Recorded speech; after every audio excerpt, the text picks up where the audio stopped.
From fabulous Las Vegas, Nevada, this is Pod Therapy. Real people, real problems, real therapists. If you have any questions you'd like to ask or advice you'd like to give, come on over to podtherapy.net and join the conversation. If you're like me and you're tired of freeloading 4-year-olds, this episode is for you. Finally. Yes. And now, broadcasting from Level 9 Studios, that guy's Dr. Jim Jobin. I'm Nick Tangeman. It's time for some Pod Therapy. So in a second, we'll explain what that teaser is. But, Nick, I've been calling you all day, you know? And it's like you just ignore me. It's going straight to voicemail. You're not answering the text messages. Just what's going on here? So Nick, you know damn apparently, well what's going on. Yeah, I get an email from Nick this morning, and he's like, my phone's in a bag of rice. And it made me immediately laugh because I'm like, okay, first off, that's like a rumor. Like that is like an internet meme that you can put your phone in a bag of rice and fix it. What did you do? I dropped it in a pool, in a swimming pool, at a birthday party that I was at last night. So that, okay, and when you first walked in, I was like, that's dumb. Like how, like not only how the hell does that happen, but how the hell do you own a phone that's not waterproof? Like you have to go back like 4 generations of phones to not have one that's waterproof It's anymore. waterproof. But it's in a bag of rice. Like it broke. Yeah. So how the hell did this happen? I put it in the water to prove that it was waterproof. So you're like, hey, my phone's waterproof. Like, watch this. Yeah. Plunk. So I was in the pool with a group of people, and somebody brought my phone over to me and said, hey, you just missed a phone call. And it was my girlfriend, Laura, was calling me. Uh-huh. So I grabbed the She's phone. like, you better not be at another one of those pool parties. I'm still in the pool, and a couple of people are like, oh my God, what are you doing? You know, you're going to drop your phone. And I was just kind of like, yeah, I'd be ashamed if I dropped it, and I dropped it in the pool. Because you're thinking, ha ha ha, it's waterproof. And it is. I got it out, and I still used it. Like, I still made a phone call. Okay. Right? But I only had 5% battery left. Uh-huh. So after that, then I set the phone down, whatever. I get in my car to leave a little bit later, and I go to plug it in. And it was still wet. Well, it felt dry, but my phone tells me, it says there's moisture accumulating or there's moisture inside the phone. Uh-huh. So you do not charge at this time. And it was just beeping at me, like, get the charger out. Okay. So I unplugged it. So I'm like, okay, well, I guess I can't charge my phone. I have to just let it die. Yeah. So, because I was only at 1% at that point. Right. So then I got home. It was about 45 minutes later. So then I decided to plug it back in, and it was still doing it. So I was like, okay, fine. So I let it sit out all night, and it's dead.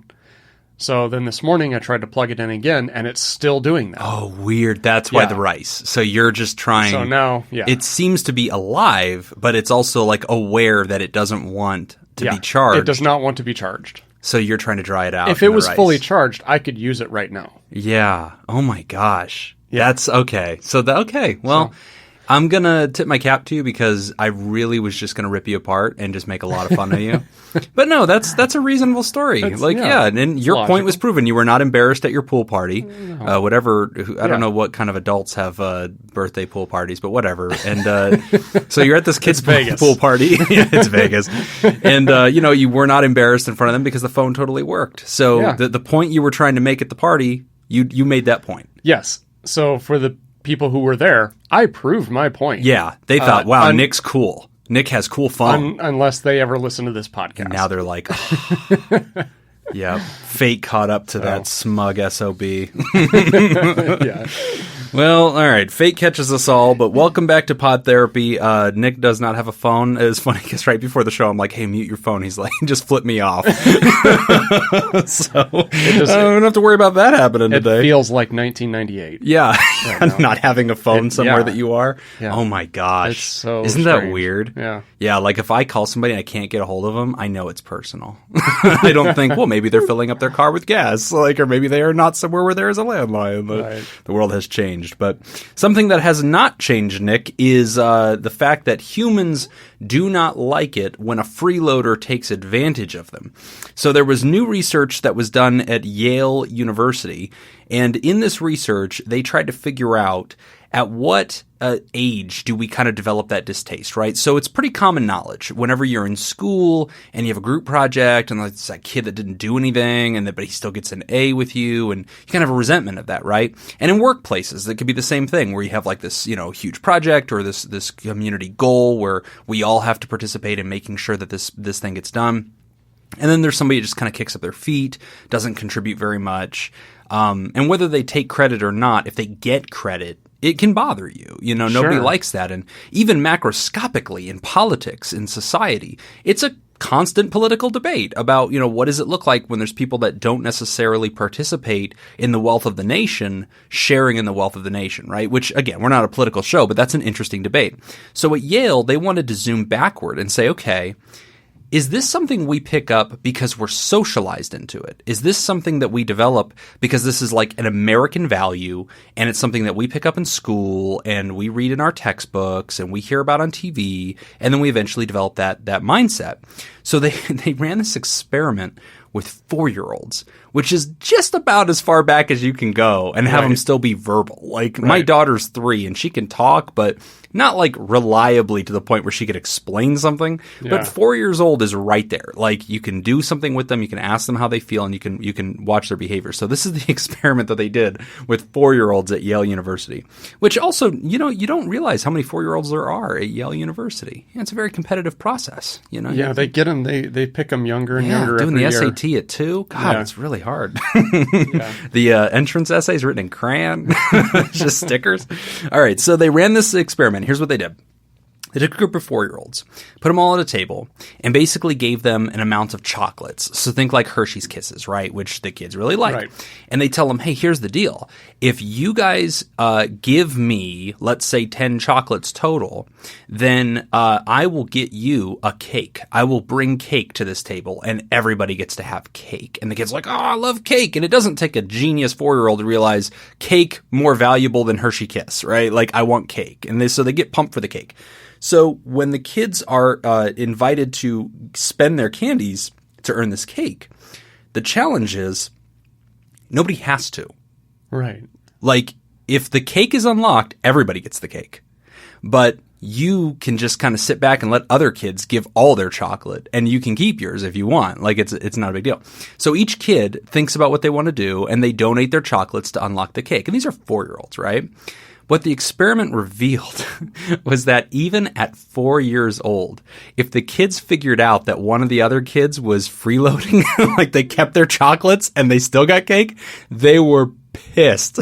Like, that's really funny at 4 years old. Yeah. In fact, the study revealed that not only were the kids pissed if somebody freeloaded their way into the cake, if they did a second experiment where they gave the kids stickers. And Nick, I know you don't have any children, but in a child economy, a 4-year-old economy, sticker equals Benjamin Franklin $100 bill. Like, that is, my kids would hand me a sack of money for stickers. Like, they don't care. Like, they want that damn thing. I see a business opportunity here. Yeah, right. We'd be scamming a lot of 4-year-olds. You don't need your daddy's money. Give me that. Here's a sticker, SpongeBob. So they gave the kids stickers, and they, at the end of the experiment, when the cake is served, they invite the kids, if they want to spend their stickers to punish other kids. And so you can spend your stickers to prevent another kid from getting their cake. And kids did it. 4 years old, they willingly gave up the sticker for no benefit. They don't get more cake. They don't get their chocolate back. They get no personal benefit. The only thing they get is the satisfaction of stopping a freeloader from getting access to the cake. They part with something. They lose something in their personal economy for nothing more than to have what they sense as justice. And that's what that Yale experiment revealed, was not only are kids pissed when another kid freeloads their way to the cake circle, but they're willing to part with their own economy to make it right, to stop you from getting away with that. At 4 years old. That's incredible. Because they had done similar studies at older age groups, 9 and 10 years old. Yes. And they expected that when we do this for the 4-year-old, we're going to see less of an impact. Right. And they actually found the opposite. Yeah. That correlation was a lot stronger. It was. This desire to get even at That's a freeloader. right. So before this experiment, the earliest age it had ever gone to was like 9 and 10 years old. And they saw the same thing, but it wasn't as strong because kids will think about it and go, well, I like my stickers or whatever. Like, I don't want to lose those to punish Johnny. I don't really care that much. At 4 years old, though, they go to war. Right. They're not having it. Like, I'll lose my last sticker before you put a fork of cake in your mouth. Like, I'm not going to allow it. But what was really interesting was they ran this study a bunch of different times, a bunch of different 4-year-olds. And they started introducing these variables, like what happens if the puppet monster comes in and he takes away some of Johnny's chocolates? And so Johnny doesn't have as many chocolates to contribute to the goal of unlocking cake. Do you still punish Johnny since he didn't carry his weight? And the answer was no. The 4-year-olds were very generous at that point. If the puppet monster came in, or if something happened that caused you to have less chocolate, or if you started with less chocolate and so you couldn't contribute as much, as long as you contributed something meaningful, the 4-year-olds were cool with it. They would not spend stickers to stop you. Enjoy your cake. Let's all celebrate, which is fascinating. Like, that is like deep, interesting psychology. That was the most fascinating part to me, was seeing that someone so young will take into account circumstances. Yeah. And they'll think it through. Right. 4 years old. And they're like, well, Johnny didn't have that many chocolates and he gave half of them. So we've given the same thing. At 4 years old, what you're essentially describing at that is a graduated tax policy. Right. Like, that's essentially a graduated tax policy that, well, I make less, so I am taxed at a lesser rate, and somebody who makes more is taxed at a higher rate. Like, that's all that is. And it's so funny because we all get to drive on the same roads, right? We all get to have the same police department and fire department, and ultimately I'm happy to contribute to that. So it's fascinating because it reveals not only that from a very young age, humans are not necessarily socialized into this concept. We may sort of have it woven into our psychology. And it's interesting because the study, tips its cap and says, listen, we're very aware in psychology that humans seem inherently social. All humans everywhere on the planet, no matter their race, no matter the period of time, tend to coordinate. They do not tend to lone wolf, and you do not tend to find humans just living one-off out in the jungle, just on their own in a cave. That is an outlier. Mm-hmm. And all of human history, all the fossil records, everything we've ever found, we find humans collaborating. They tend to work in groups to realize greater gains, right? Because one human can't take down a mammoth, but 30 of them can. And they eat better if they can work as a team, right? And they have common defense. So this is already part of the human success story, is that we tend to collaborate, we tend to coordinate. What this study dug into was, when we do that, the rules that we come up with for how you pull your weight and how you contribute, is that something we've handed down generation after generation? Or is that something that comes naturally from inside of us? Right. At 4 years old, the argument is starting to become pretty clear. It's pretty natural. Yeah. And that really, I think it's validating Nick as an adult. Because, I've been in group projects, where I'm pissed. Oh, yeah. And it's and people are like, just let it go, Jim. And it's like, no, it's the principle of the thing. And it's like, it turns out it is. It's the instinct principle of the thing. And it's funny, too, to watch. I don't know if it was like this for you, but for me, I noticed there was a shift, when group projects were introduced in 5th and 6th grade into kind of junior high. And then how it changed when you get into high school, especially college. How, when you're younger, we get to work in a group. Oh, it's fun because I get to, work with my friends and all that. But then by the time you're in high school and you are told that there's a group project, it's just, everybody's so upset, except for the freeloader. They're happy. That guy's great. If you have somebody who's in your group that's happy to be in the group, that's the one who's not going to be working. That's the guy. Don't trust him. It's funny because I think back to high school, late high school and college. And I had my niche in the human ecosystem figured out by that point. So I was a friendly guy. I liked everybody, right? I got along with everybody. And whenever we had a group project or something like that, I would go find the nerds because they tend to like clump up and they're all in like this little crew and you get a 4-person group and 3 of them will find each other in that class. Mm-hmm. And I'll come strolling over and I'll go, hey, we have to present our findings. I'm your man. I'll do that part. You guys get us there. And it was a great marriage of convenience. It was like, oh, thank God Jim's here. Like, good. You get up there and showboat and like sell this crap. We'll make sure that all the math adds up. And I'm like, we have an accord. Like, we are good. I know my role. You know your role. My work doesn't start until yours finishes. But once it's showtime, you guys can chill and I'll take it from there. That was our agreement. I can totally see that. Yeah. That's pretty much always been my work relationship with everybody. I surround myself with smarter people and then just, help them showcase the work that we've done together. I'm the guy on the news. Just be the face. That's all I need to be. That's the gig speaker. I'm looking for, Nick. I just want to be the face of a figurehead. I don't want any power. I don't want any influence. I just want to be the guy who you roll out, you put the lights on, and he goes, this is really important what we do. And then you just put him back in his little cocoon and he watches SpongeBob and that's it. You need a director of communications job or something like that. Some kind of not real role. Like I need to be some kind of like figurehead that doesn't really exist. So, but it's fascinating stuff. And so if you're out there, listener, and you've noticed in your work relationships or in your projects and things like that, even in family mode, or even just in neighborhood mode or community projects or nonprofit work, if you've ever had that irky feeling of somebody not pulling their weight or contributing something or bleeding for this too, it turns out that may be instinctively woven into your psychology to have beef with that, even to the point where you'll spend your stickers to like stop that person from doing it.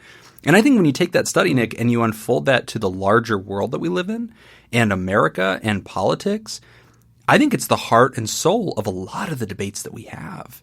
Where one side of the political aisle is talking about not leaving behind people that don't have much to contribute to the national wealth, and the other side kind of saying maybe we do leave them behind, or less be interested in them. And that's the great debate that seems to be happening. It turns out it happens at an instinctive level. I wonder how desensitized we get, and if that's a factor over the years. How, the 4-year-olds, when they noticed that the child had some kind of reason, some kind of justification for not being able to contribute, they were willing to pick up the slack. Right. And I wonder if over time people just become desensitized to that and they stop believing excuses. And isn't that really interesting? Because at the 4-year-old level, they're pissed whenever you don't pull your weight, but if there's a good reason for why you couldn't, they're totally fine with it. At the 9 and 10-year-old level, they're less pissed when you don't pull your weight. They kind of don't care. Like, they do still care, but it was a much less stark reality of, like, how many of them were upset whenever you didn't kick in your chocolates or whatever economy they did for them. And they were also less likely to kick out stickers to punish you, right? They were able to sort of, like, move away from it and think as an individual. Like, me personally, the damage has already been done. If you get a slice of cake, that doesn't necessarily bother me because I got my cake. And so, like, they're able to sort of, like, think differently. So it is interesting to watch human psychology sort of unfold, that it's almost super primitive of us to have beef with the freeloader. It's almost an enlightened and more evolved path to look at the freeloader and say, yeah, but his existence doesn't harm mine, right? Like, his slack is more than made up for by the team, and I still get a slice of cake. So I don't necessarily need to spend my own stickers to get that. Like, if you watch that 4-year-old behavior where they're spending their stickers to punish the freeloader, if you're just being mathematical about that, that's not logical. Right. It doesn't make any sense. It in no way improves your advantage to spend your stickers to take back something from the freeloader. Right. You've actually lost something to stop him from getting cake. Isn't that interesting? It's crazy. It is. So human beings are fascinating, but 4-year-olds at Yale are teaching us a lot about ourselves. So we should have more 4-year-olds. Yeah, that's the deal. We need more 4-year-olds getting into Yale. They just lower that bar, Just let these kids in. All right, we're going to take a quick break. When we come back, we have some listener mail about mental health issues causing feelings of loneliness. You're listening to Pod Therapy.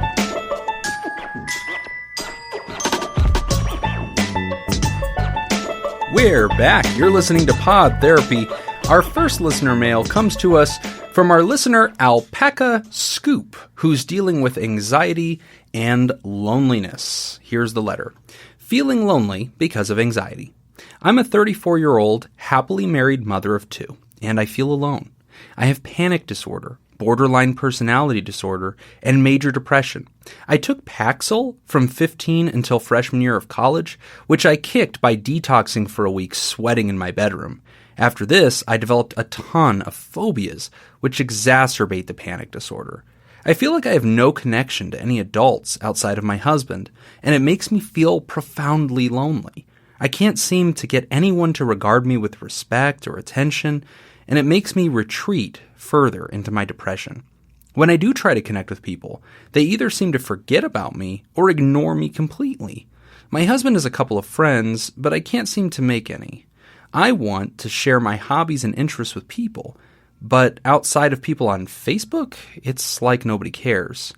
The other problem I have is in trying to join meetup groups. Things just don't seem to fit for one reason or another. The mom groups meet during the middle of the workday, and the other groups may have more favorable meetup times, but my anxiety makes me very nervous about meeting new people and showing them that side of myself, as historically, people have not been understanding and have mostly judged me. Also, the anxiety makes it so I can't eat at night or do too much at night, or it might get set off and I can't risk having a panic attack. All this isolation makes me feel sad and angry, which makes me feel overwhelmed by even relatively small problems, and it makes me distant from my family, which makes me feel like a terrible mom and wife. I avoid, ignore, or yell at the kids and my husband, which I hate doing. But thanks to thyroid disorder, I also get exhausted and just don't have the energy to fight through the mood. I can't seem to get myself out of this cycle. I've tried therapy, but as far as I can tell, it's an expensive exercise in wasting my breath. I describe my myriad of issues and they nod, give almost useless advice, and this goes on until I realize how pointless and expensive the sessions are and stop going. I like your show, but I'm mostly sending this in because my husband thinks it's a good idea, but I'm skeptical. So, how does one overcome all this baggage and find happiness and balance? Thanks. Alpaca Scoop. Well, thanks for writing in, Alpaca Scoop. Yeah, thanks for overcoming the skepticism. Yeah, this is a good one to deal with because I think a lot of our listeners can probably relate to this. Yeah. And I guess one of the first things I thought of, if I understand this correctly, you were on medication, you were on Paxil, then came off of it, and then it sounds like things got worse after that. Mm-hmm. I may have misunderstood that, but if that's the case, right off the top of the bat, right off the top, I'd think maybe looking at doing some kind of medication, meeting with a psychiatrist or your family doctor and trying out some meds. I'm not a big one that likes to push meds. Right. I'm more of a behavioralist. I want to try to have behavioral interventions and try to do that stuff first. Use talk therapy first. But if none of that is working and medication is an option and it's a tool that is available to you, then maybe that would be a start. And it doesn't have to be something that's going to be a permanent thing, but it can be something that is going to just give you that extra little boost that you need to work through some of these other issues. Because I do hear a lot of just kind of this spiraling effect where it's one thing that is frustrating and difficult to deal with, and then that leads to stress in other areas of life, which then circle back into me having feelings of not being a good mom or wife, and so on and so forth. And it just kind of, it's this perpetual feeding. Yeah, and a couple of notes on that. So, one of the things Alpaca Scoop says toward the end is, listen, I think it's going to be useless to write to you guys, but my husband is... Probably. Yeah, and I was going to say, you're both right. Congratulations. Yes, we almost exclusively end up as useless. But, a couple of things that I noted in this. She actually identifies 4 disorders in her writing, right? Mm-hmm. 4 things that she comes up in front and says, I'm aware these exist. I'm aware I have panic disorder. I'm aware I have borderline personality disorder. I'm aware I have major depression. And then later in the letter, she says, I'm also aware I have thyroid disorder. So I want to take a second for the audience to first unpack those. Obviously, Alpaca's looking into this. She knows what this is. Her husband knows what this is. But this letter is only helpful if other people can relate. So let's unpack some of that. So let's start with panic disorder. Panic disorder is like anxiety disorder, except it explodes, and it's more acute. So when we think of chronic, which is long-term and it might be mild, versus acute, which is extremely strong and lasts in a very explosive way, that's panic disorder. So panic is whenever you ball up all that anxiety and it pops and you have what's called a panic attack, which is like a paralyzing fear of losing your mind. You feel like you're going crazy. You feel like you're going to die sometimes. And it's stunning in the sense that you're offline, like you're sort of incapable in the moment of dealing with it, and it can be sort of a frozen challenge. Borderline personality disorder is different in that, first off, I want you to catch those last two words there, personality disorder. So in our work in mental health, we classify the things that we call disorders into different boxes. Panic disorder is what we call a mood disorder, right? Borderline personality disorder, as you might suspect, is inside of a box that we call personality disorders. A personality disorder is a little bit different because it's by its nature very chronic. It isn't acute like panic would be. It's sort of a pattern. And it's this pattern that we see play out in your life. And it might be confused as, well, this is just who I am. But we call it a disorder because we believe that actually this pattern of behavior is something that can be corrected. It can be challenged. And if we don't, it causes significant harm in your life. So borderline personality disorder, and Nick, you might have to add some color to this page. My understanding of what borderline is a person who has very poor basic human boundaries.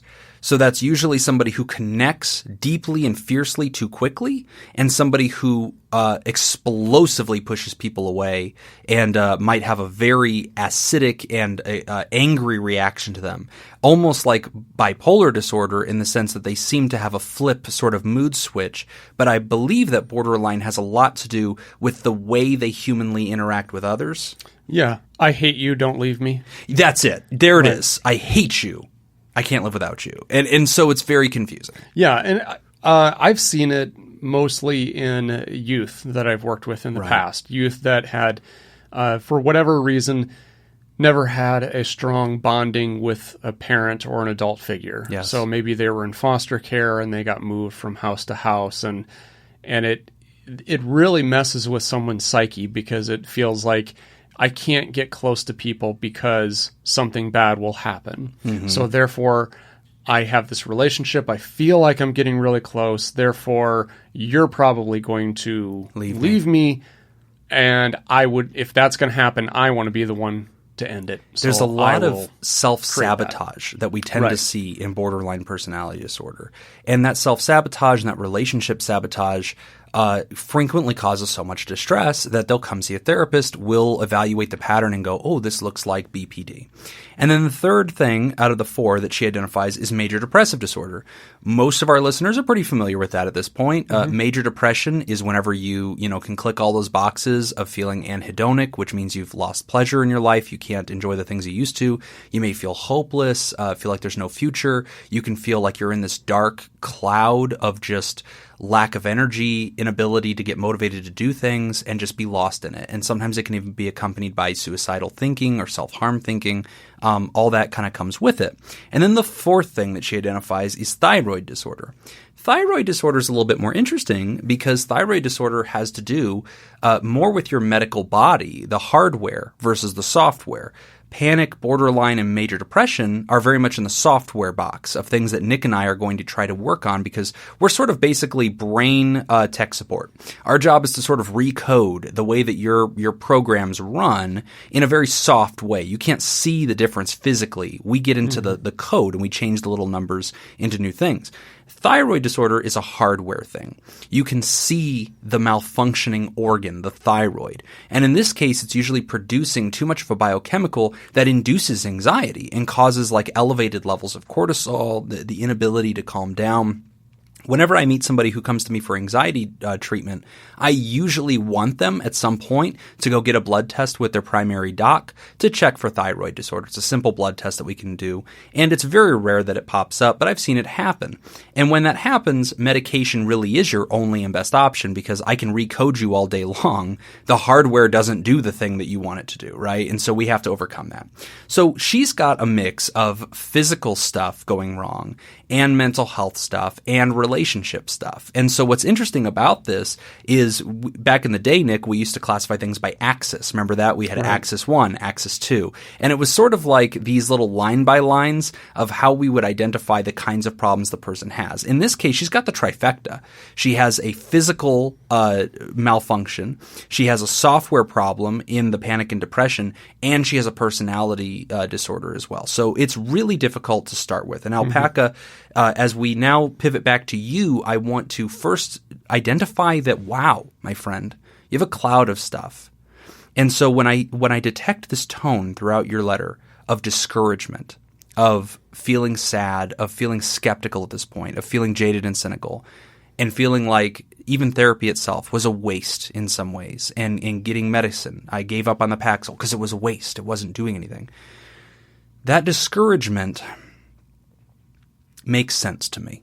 And I don't want to be flip about it. And I don't want to minimize it and say, well, you just got to get motivated. You just got to try harder. Like, don't give up. Yeah, obviously I have that message inside of me for you, right?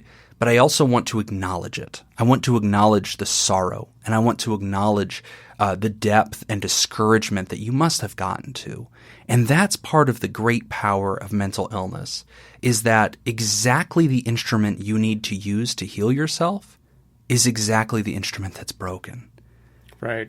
And that's so hard. And it's so discouraging whenever you're trying to overcome these things. And depression is part of what you're dealing with. How do you motivate yourself to lean in on the therapeutic relationship, to lean in on your doctor relationship, to try things, to experiment with these medicines, to give it another shot, when it is precisely the motivation and the ability to be optimistic for the future and to believe in anything that is disabled by the condition itself. And so there is a paradox and a catch-22 in this, and you are not alone. There are so many listeners to this show right now who can identify with that feeling of, God, I get that. I get it. I suffer and I've tried to fix it. But even the trying is so exhausting and discouraging. It's hard to lean in on that.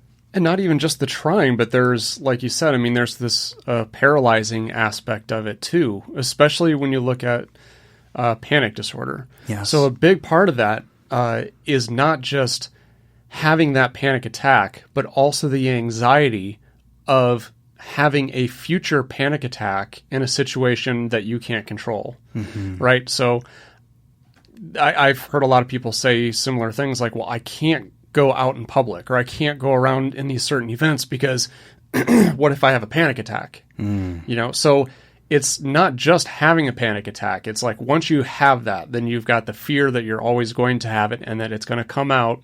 So it limits what you're willing to do, right? So then that just feeds into everything else, right? It feeds into the depression because then it's like, well, I feel immobilized. I feel like I can't do the things I want to do because in fear of having a panic attack. So that immobilization then feeds into the depression. Yeah. It's just and that's the great monster of it, right? Is that all of these things feed themselves. It's like a hydra, a multi-headed problem.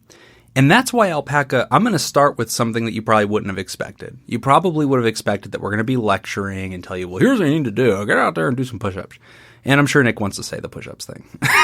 Well, we should all do push-ups. We should all be doing push-ups, Jim.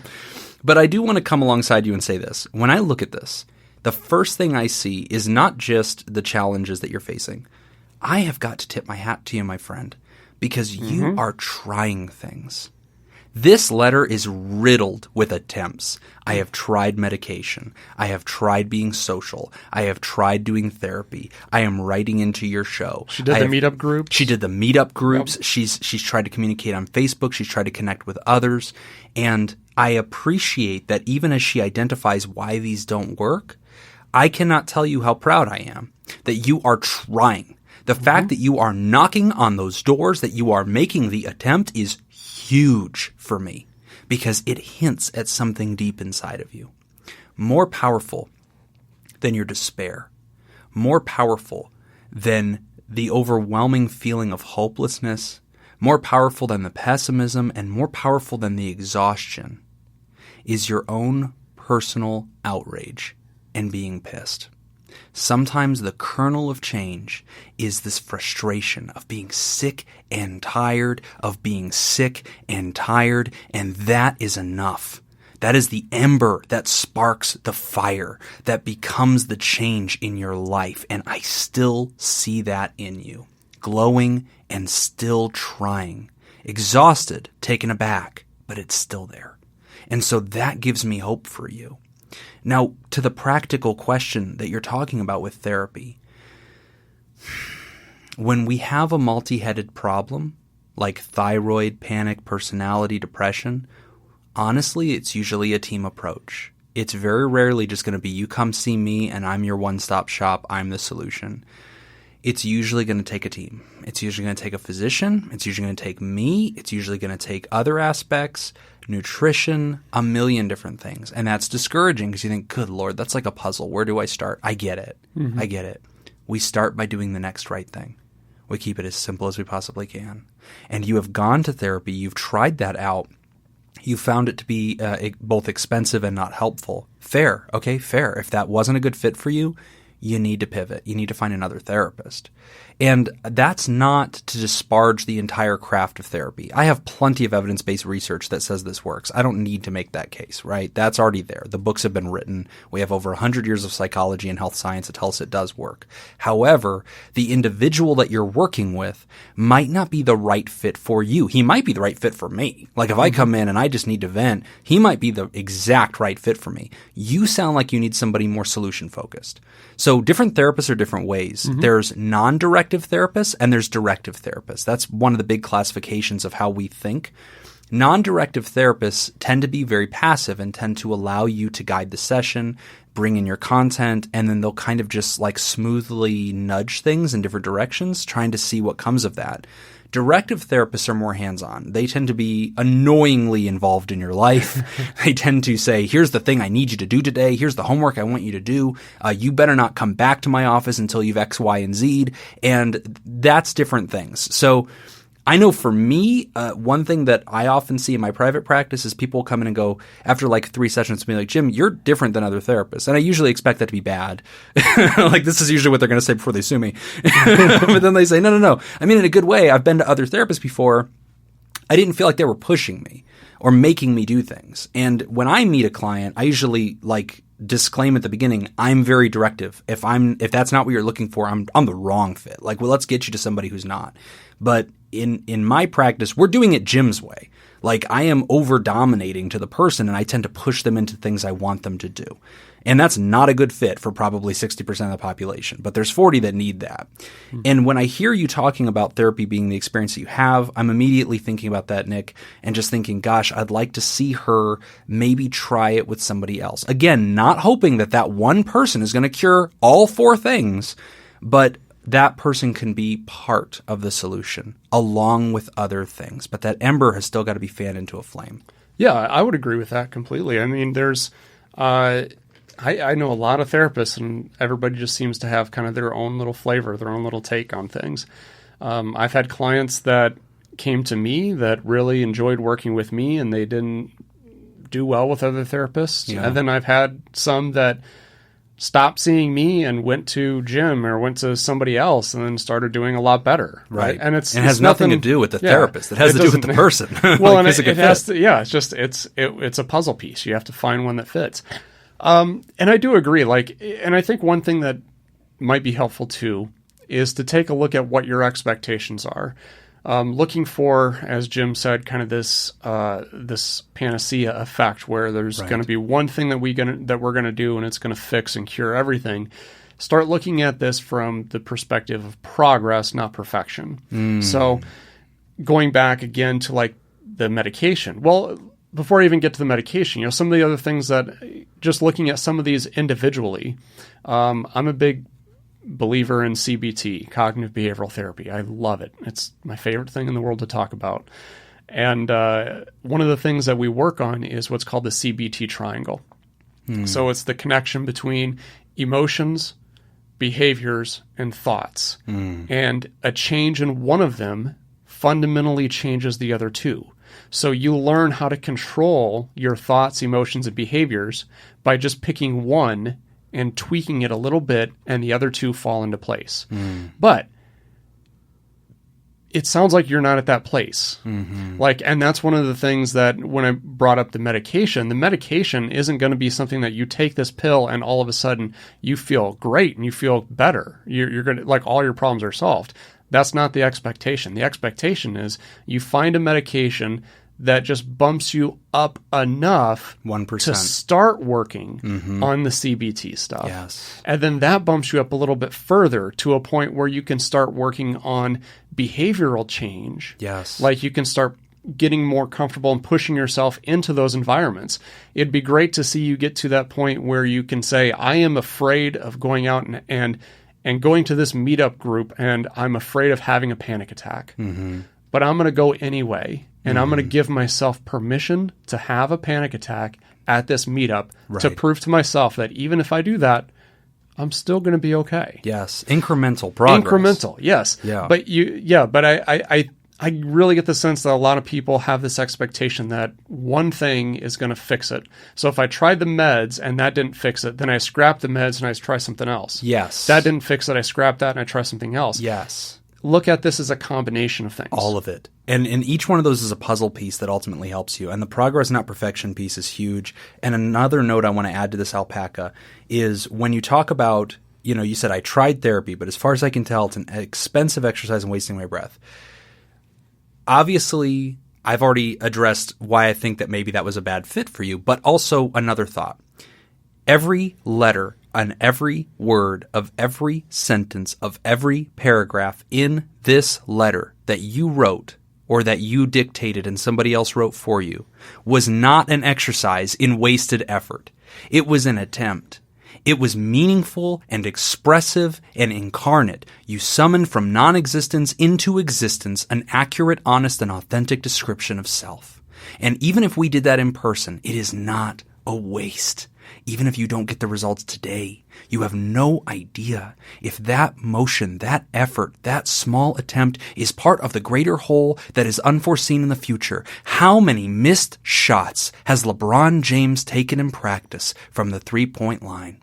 I have no idea.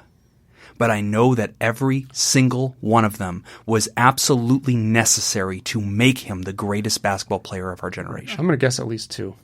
At least two. Well, it goes back to that Thomas Edison thing, right? How many? He didn't fail 2,000 times to build a light bulb. He learned 2,000 ways how not to build a light bulb. Yes. So with every attempt that didn't work, you've learned something. That's right. Right? You get further, you get closer to the answer with every failed attempt. And I come at it also from an addiction standpoint. I remember working with somebody and we were doing a session and we had done a bunch and he said, I still feel like drinking and I feel like when's this going to go away and when is this going to work? And we were at the end of our hour and I looked at him and we'll call him Michael. I said, Michael, did you drink in the last hour? He said, well, no, dummy, I was with you. I was like, this is the best money you've ever spent. And it comes to that progress, not perfection, that even these missed shots, even things that are not today resulting in relief from these symptoms may be part of the greater whole. And you must do the next right thing. Even if you are walking blindly in a dark room with your hands out, if you are moving your feet, it matters, it's meaningful, and you are distancing yourself from where you were even 1 second ago. Do not stagnate. Do anything. And that is victory. In some small way, it is victory. Mm-hmm. I agree. And and it sounds like you haven't given up on the meetup groups. Mm-hmm. And I would continue to pursue that as much as you possibly can. I think getting out there, getting active, being social can be very helpful towards addressing a lot of these problems. Yeah, great question. One other thing, too, I just want to also say, I'm surprised Jim didn't say it's his favorite thing to say. You had in here, you had said something about, makes me feel like I am a terrible mom and a wife terrible mom and a terrible wife. Mm-hmm. And I want to point out the thing that Jim always says all the time. Feelings are not facts. Yeah. So true. You can feel that way, but that doesn't necessarily mean you're a terrible mom. We all feel like, I feel like a terrible person sometimes, but I know I'm not. Yeah. Right? Feelings are not facts. Yeah, and it is a fact, though. Nick is a terrible mom. Well, that just that's coincidence. That's true, though. That is a fact. It doesn't take away from my point. But Alpaca, I mean this with all my heart. You hang in there, okay? You do not give up on yourself, and if you can even take 1 inch of a step in a new direction, that is meaningful, and you have not wasted the energy. Mm-hmm. Yeah, thank you for writing in.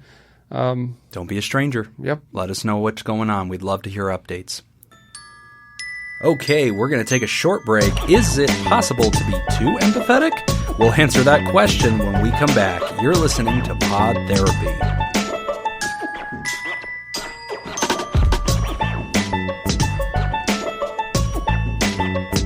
We're back. You're listening to Pod Therapy. Our next listener writes in anonymously and is asking about empathy. Is it possible to be too empathetic?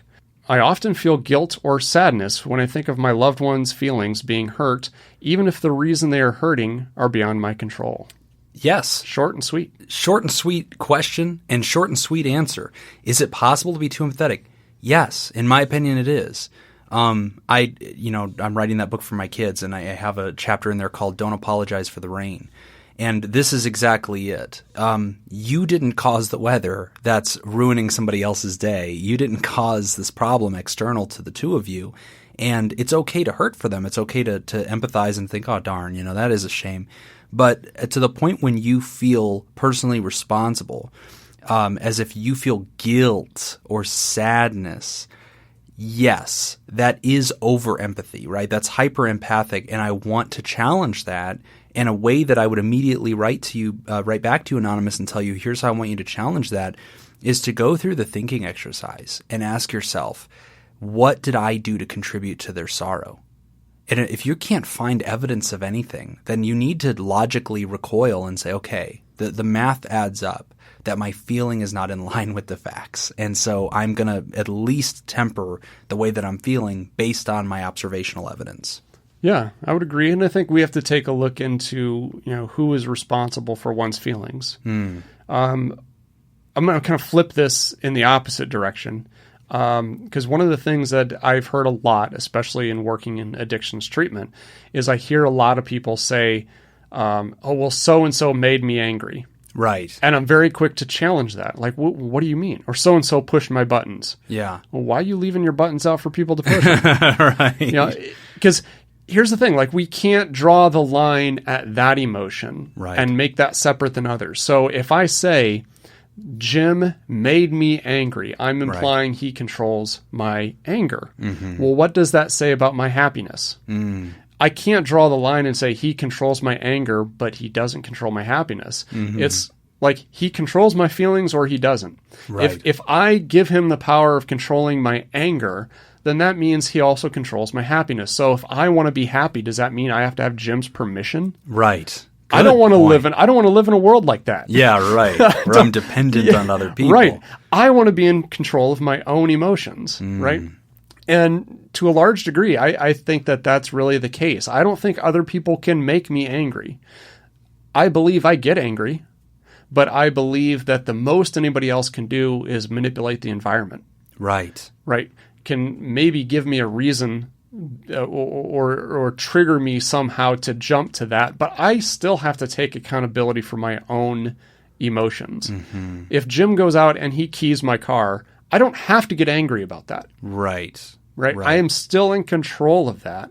I can process that some other way. And to Anonymous, I think what we're trying to get to you is the conclusion we want you to reach, right? So what Nick's explaining is the conclusion he wants you to reach is your own personal control over your worldview, which we call a locus of control, and that it's a close one. It's an internal one.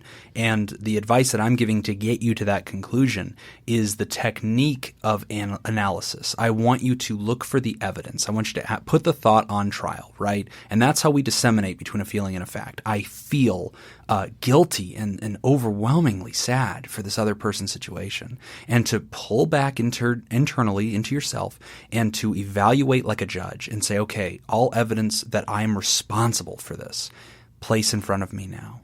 Well, no, I heard about this happening to somebody else. I saw it on Facebook. I saw it on Twitter.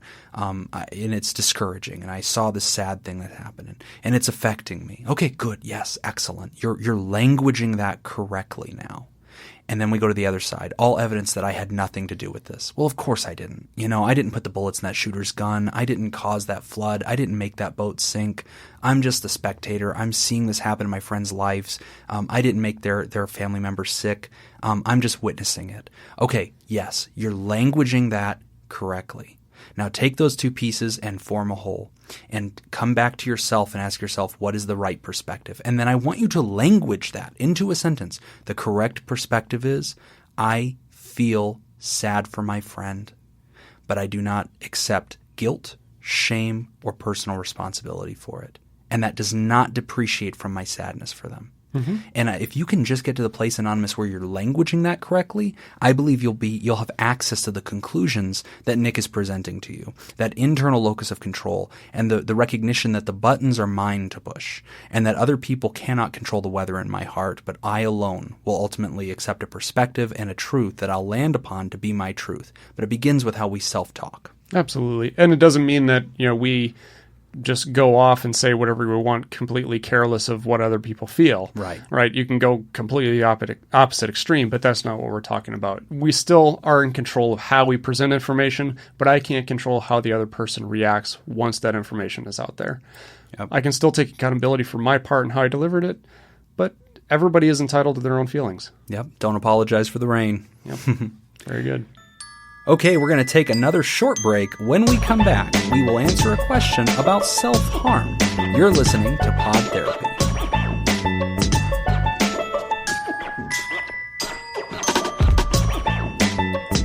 We're back. You're listening to Pod Therapy.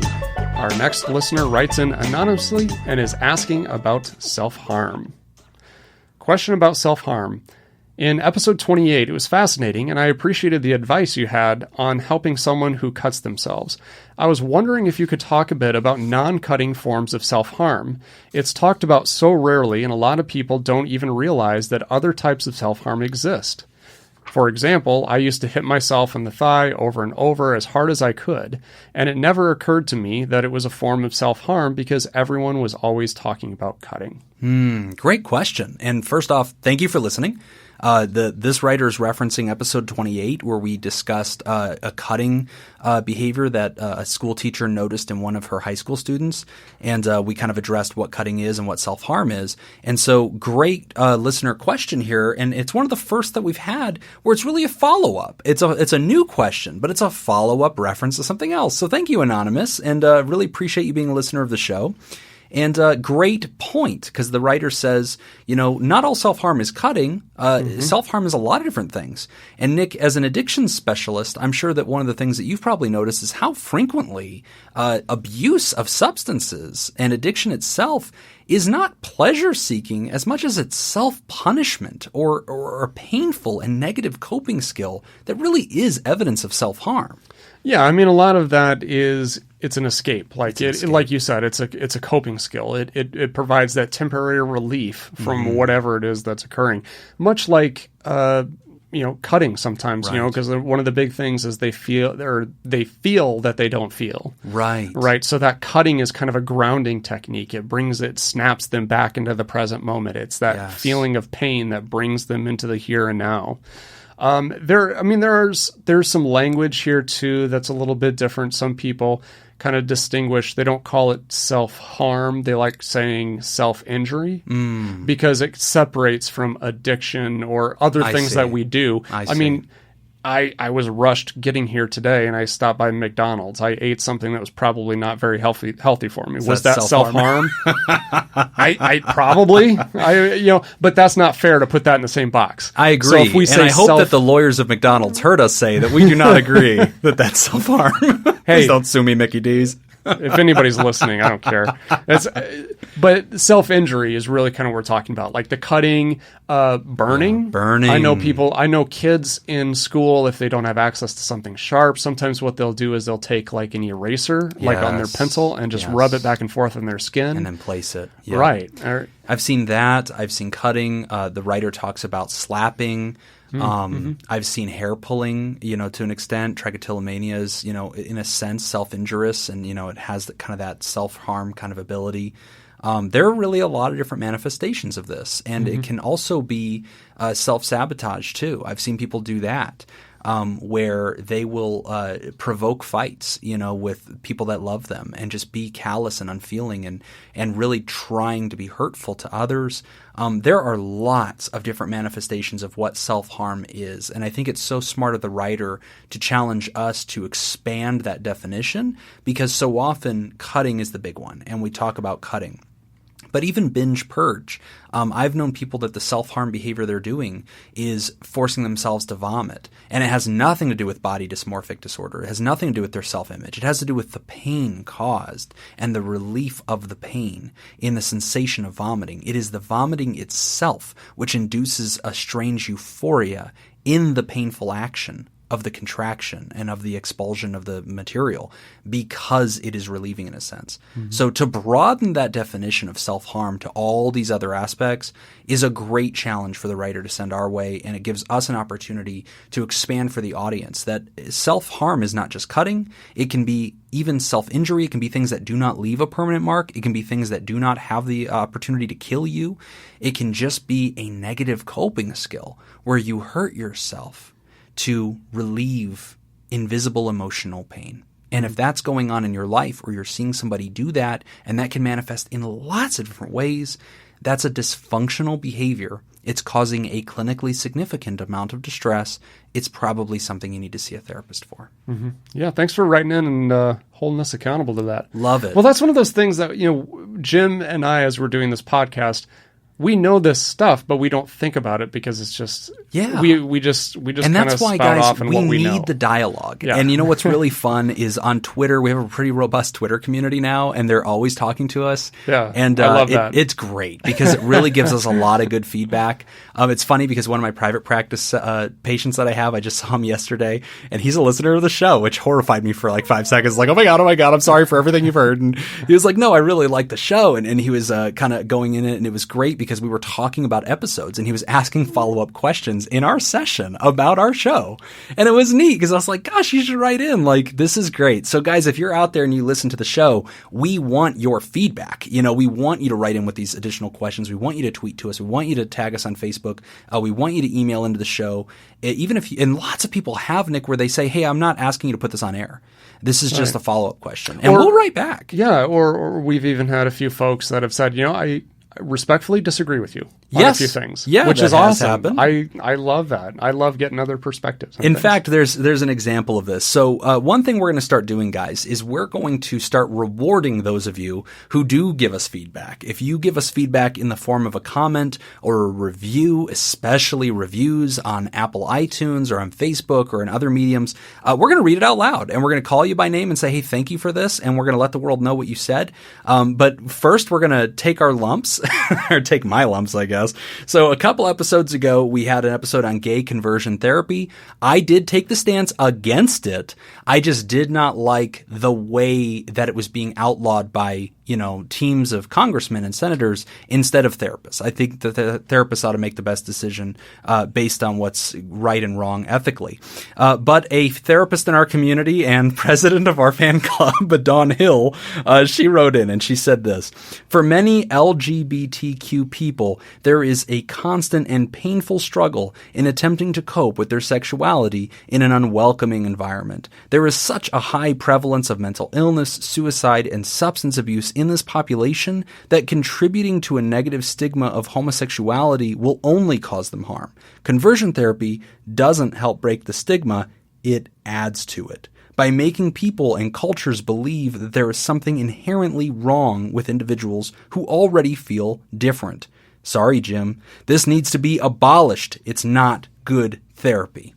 Thank you for writing in, Dawn. I agree with you. Dawn. I agree. Whatever. Team Nick. Team Nick, yeah. I'm just not... All right. My rule is whenever you write in, I will not even comment. I will just receive my lump. So, but for the record, if that comment makes people think Jim's pro conversion therapy, I am not.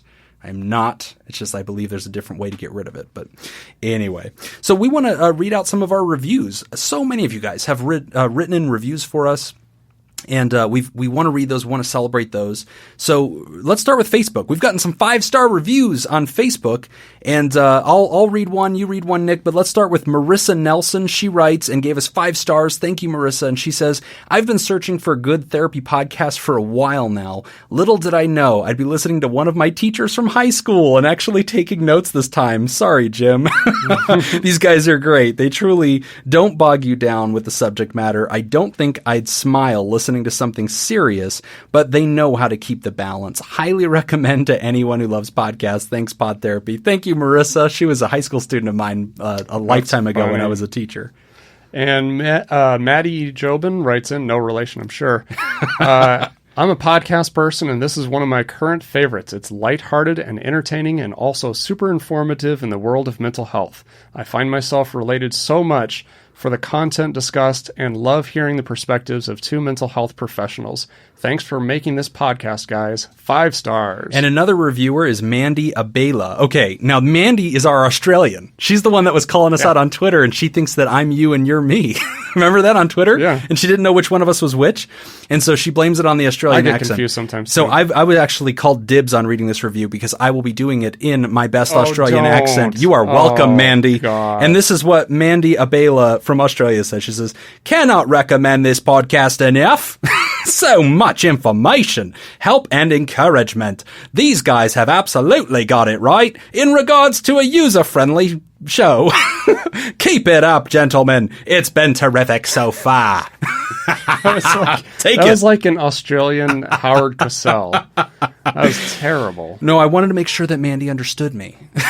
Well, she definitely knows the difference between you and me now, because I'm the one who wouldn't do that. I'm the one who did. That was Jim. That was Jim. And Stacy Coleman writes, this podcast takes the time to answer real questions in a non-judgmental way. We love you back, Stacy. And on Apple iTunes, we've got some awesome reviews. 5 stars on iTunes really helps other people find the podcast, guys. And we really appreciate whenever you review. And Mr. Scott Vera wrote, I never realized there were so many different types of addictions, and some addictions are spin-offs from other addictions until I listened to Pod Therapy. I love psychology, so I tuned in out of curiosity and enjoyed the podcast from beginning to end. It's well balanced with humor, education, and insight from 2 professionals with a wealth of knowledge and addiction. If you suffer from addiction or not, or know someone who does, this podcast can bring you a lot of value. Thank you, Scott. And N.R. Hollister writes, the stigma around using therapy is a huge barrier, and this show shows people to inch their way into a world of counseling. I share this podcast with everyone because you can send in anonymous questions for free for professional opinions. Hearing 2 professional opinions is a big bonus as well. And lastly, we have one from Rich G, and he writes, they have a good dynamic, which makes for a really entertaining pod. I like that the episodes cover a nice range of topics and issues. Guys, thanks to everybody who's been writing these reviews on Facebook and especially on Apple iTunes, who's been sharing this podcast with other people. We love you back. And if you write us a review, we guarantee that we will read it on air and we will celebrate you as a personal thank you. So get those reviews on there, guys. Smash that like button, that subscribe button, share with others, and review it so that we can mention you by name. All right, that's all the time that we've got for this week's session. Thank you to those who contributed to our show today. We really appreciate it. Remember, pod therapy isn't something you should keep all to yourself. Help us reach others by sharing this episode. You can find us at facebook.com/podtherapy or on Twitter @PodTherapyGuys. Do you want to add your own advice to today's questions? Post your thoughts at podtherapy.net and join the conversation. I'm Nick Tangeman. I'm Jim Jobin. Thanks, and we'll see you for your appointment next week. Good day, mate.